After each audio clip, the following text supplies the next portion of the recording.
So today I have a p.u.n.k initial thoughts and theory video for you with a couple of gameplay lines. So I want to explain the core gameplay loop of p.u.n.k, what the new support adds to the deck, and why you might consider the Horus package as one of the better sub-engines for the deck. If you're new to my channel, I try to take a more creative approach to competitive videos. So I'm more honest than what I've seen a lot of other YouTubers do, where instead of saying that everything is broken, I try to explain if you want to play this deck, here's the most competitive way that you could possibly do that. I talk about optimizing ratios and the core gameplay loop or strategy of decks. So if you're interested in that, subscribe to the channel. There's also a Discord in the description below. If you don't want to, then don't. Okay, so p.u.n.k. p.u.n.k is a combo deck, technically, because it does special summon quite a lot, but the gameplay loop is very mid-range-esque.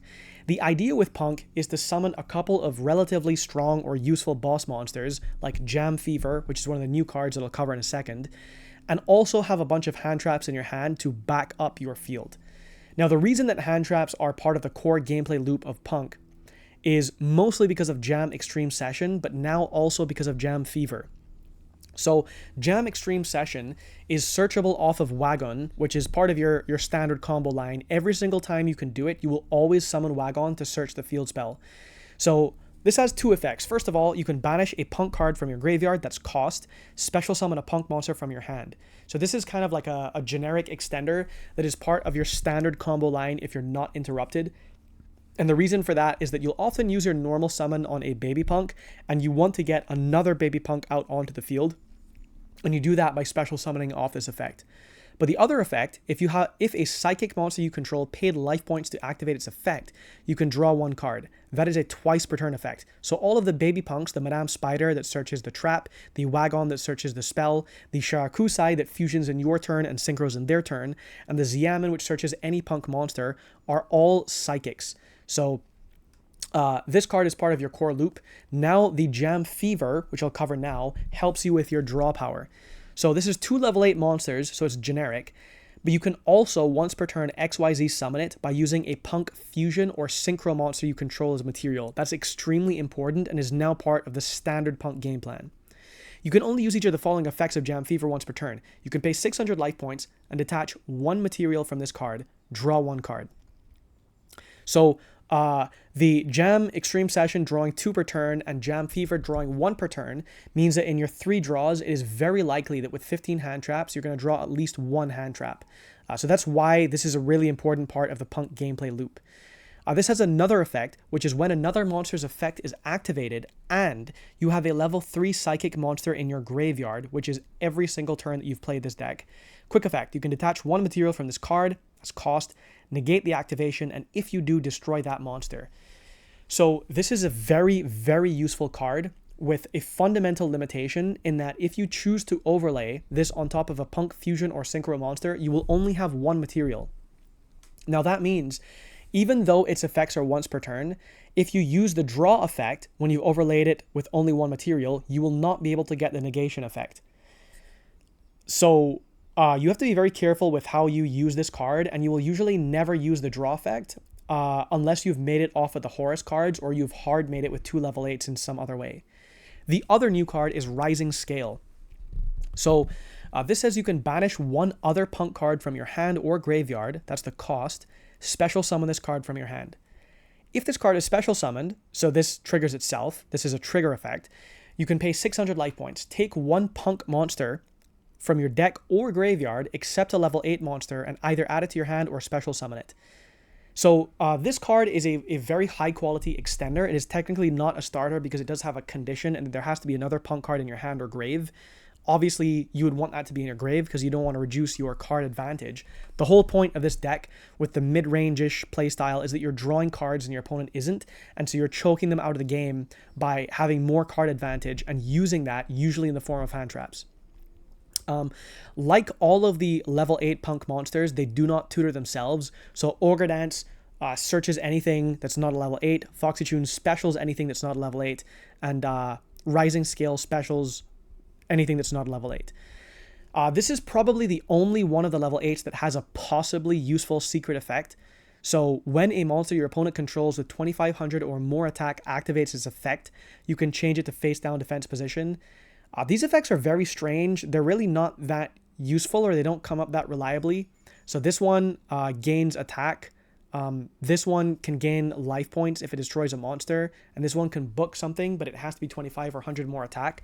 So you do have to know these effects, but they're really not part of the core gameplay loop. Okay, so the last thing that I want to mention before I go into looking at the combos is some choices that I've made here in the main and extra deck.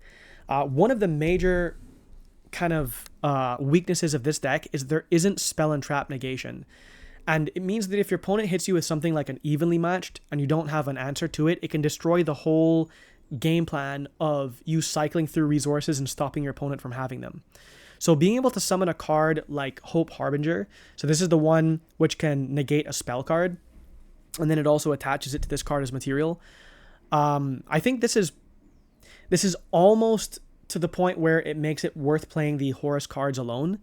But the other thing about the Horus cards is that if you want to make Jam Fever and get the draw, you need to have another material so this card will get the negation effect.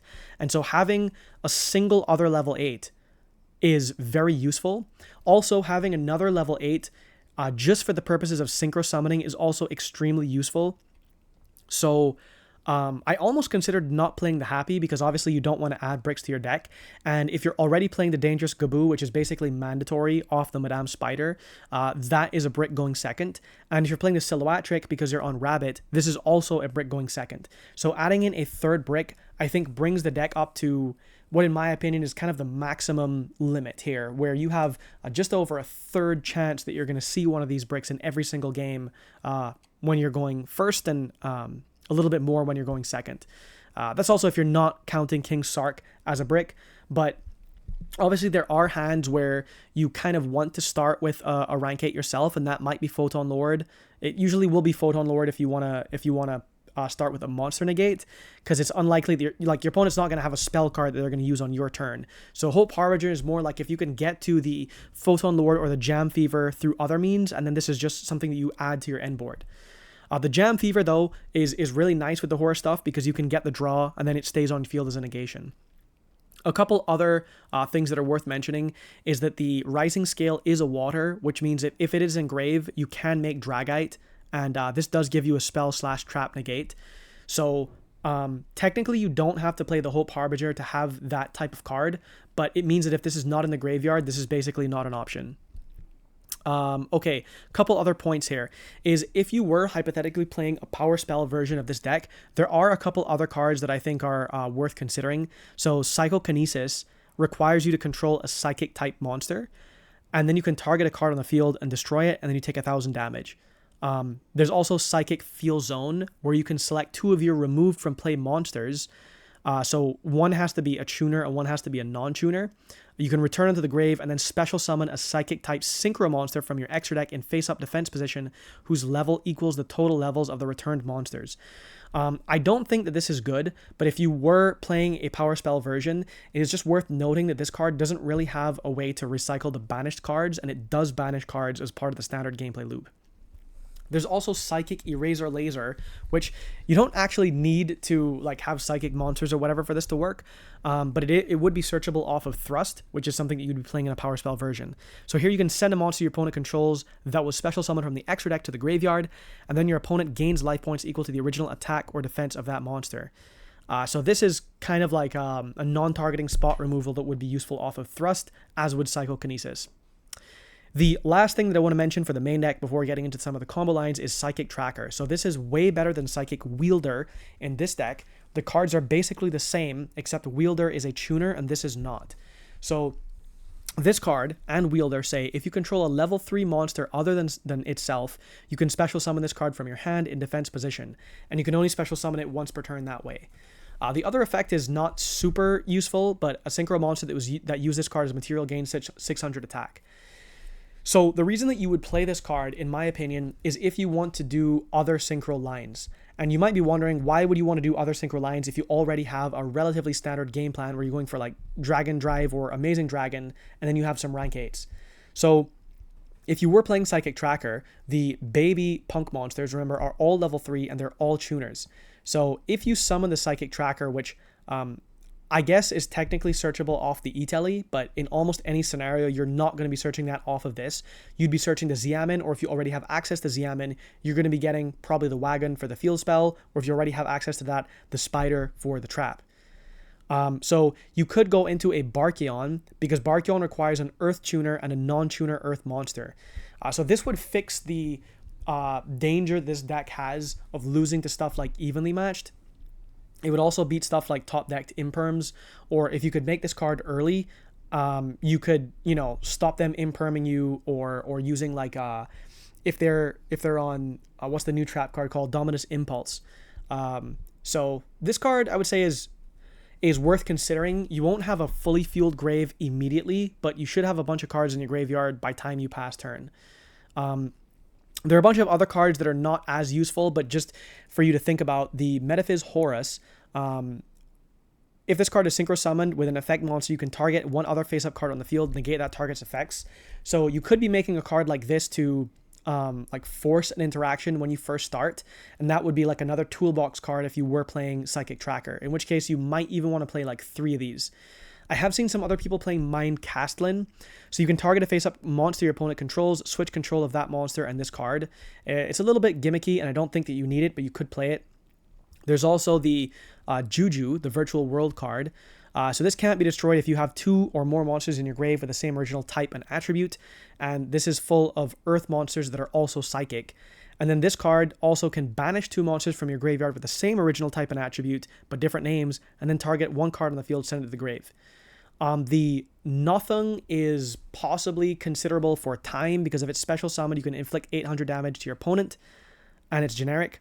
Brionek, I probably wouldn't play, but it is generic. The Tri-Edge Master is probably not worth playing, but it's worth mentioning that it does give you a draw, and you can then climb into a Synchro 9, like your own Amazing Dragon. Or sorry, I'm thinking of Shen, the Virtual World Beast Shen. So this would be a strong 9 that you could leave on your board. And then there's the Gold Pride card. So I'm not playing Gold Pride in this build. I think that the engine requirements are too great to play the Gold Pride cards. I'm not saying they're bad, but you can't really get to 50 hand traps or 15 hand traps without going much further over 40. But this is a useful interaction as well. Okay, so enough of that. Now I'm going to show you a couple of lines here. So there is... I'm not going to show you like actual combo lines or gameplay yet. I will make another video on that. I just want to show you an idea of why you would want to play the Horus cards, or what the end boards can look like, so you have an idea of what the deck is supposed to do. So here we have the Ogre Dance, and we're going to search for the Xiamen. Now, obviously, if you are afraid of being hit with various hand traps or whatever, you can start with the Horus package and begin with a Photon Lord, but that will not protect you from an Imperm or Dominus Impulse. So the Xiamen searches for the Rising Scale, and now that we have a Punk monster in our grave, because we don't want to banish a Punk card from our hand, we can banish that to special summon it, and then it will trigger itself, and so we can add to hand or special summon a Punk monster from deck. Now, there are lots of different things that you can do here. Again, I'm not saying this is optimal, I'm just giving you an idea of what the new support kind of looks like. So you could bring out a Dare Note, and because you have an 8 and a 3, you can bring out the Amazing Dragon. Now, the Amazing Dragon is much more useful than it was before when you're going first, because you don't lose a huge amount of advantage here. So if this card is synchro summoned, you can target cards your opponent controls up to the number of level 3 psychic monsters with different names you control in your graveyard, return to the hand, which is usually what you'll be doing if you're making it out of your turn, because you're quick synchroing with the Shirakusai. But what we're doing here is we're targeting a Punk monster in our graveyard, except itself, and special summoning it. And then we can just overlay our Punk Jam Fever. And because we only have 1 material, we don't want to detach a material to draw. We want to save that so that when another monster's effect is activated and we have a level 3 Psychic monster in our graveyard, which will be almost always, you can detach 1 material from this card, negate the activation, and if you do, destroy it. So that's why you always want to have a material here. It is worth mentioning that if you're trying to play around Nib, when you summon this, if you're on summon 5 or higher, you want the level 3 Psychic monster to be in your grave and not on the field right here. So then you can still go into something like a Jam Dragon, and if you were syncing off with the Dare Note, that can still bring something else out. So here you can search, for example, like an Ogre. This is kind of like the typical Punk hand trap because it's a Psychic, so you can always search it.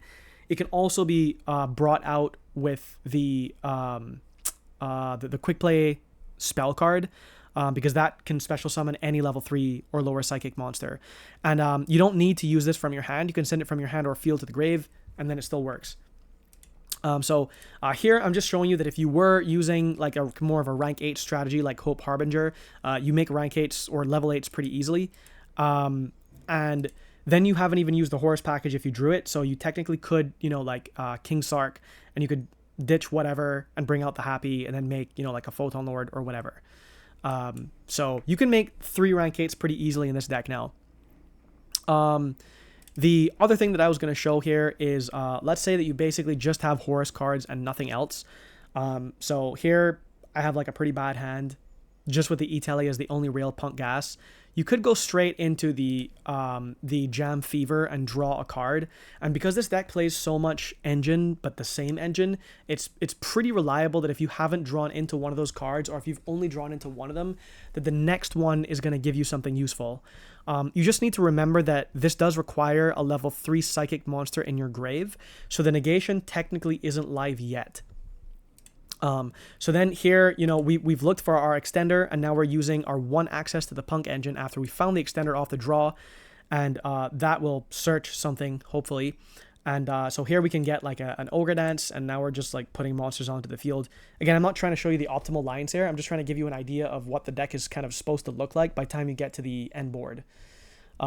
Ideally, you're going to be drawing the entire time, but the Punk Jam Extreme session, only draws if it was a psychic monster that paid life points to activate its effect, which means that, Rising Scale doesn't trigger it because this is a Sea Serpent and not psychic. All of the big monsters are different types. It's really just the babies that are the psychics. Yeah, so anyhow, you, I think, often want to make Rabbit in this deck because you'll find that you'll often have cards that don't go into something else. And so the Rabbit is a very easy way to turn those bodies into an interaction and something that might stick on board a little bit longer.